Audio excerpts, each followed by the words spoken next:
Good afternoon po. As a teacher, how will you ensure proper integration of the expanding learning resources provided by 2026 budget for education? Considering the budget for 2026, malaki-laki ngayon yung budget namin. So, nag-expect ako na magpo-provide ang DepEd ng mas maraming equipments, materials para sa pagtuturo ng mga guro. So, mas makakagamit kami ng marami pang resources like laptops, projectors, at iba pang materials.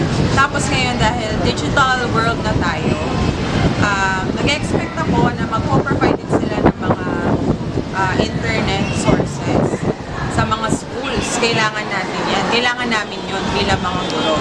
So yun, dahil nababalitaan ko ngayon na yung budget for this year ay malaki para sa DepEd, I'm expecting they will provide more equipments, resources for us teachers.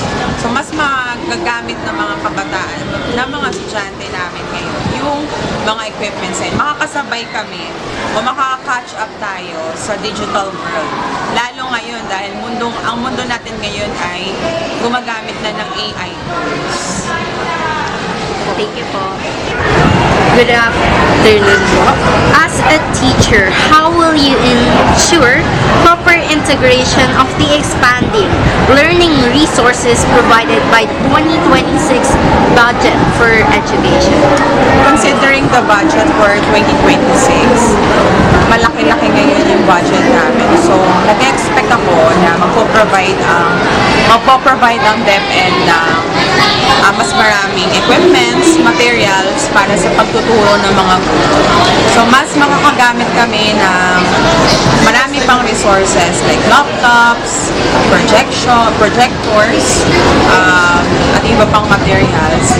Tapos ngayon dahil digital world na tayo, nag-expect ako na magpo-provide din sila ng mga internet sources sa mga schools. Kailangan natin yan. Kailangan namin yun bilang mga guro.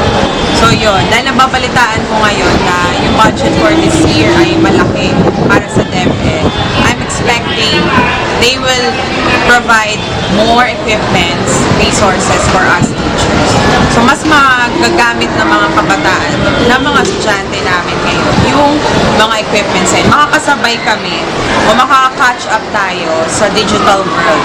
Lalo ngayon dahil ang mundo natin ngayon ay gumagamit na ng AI tools. Thank you po.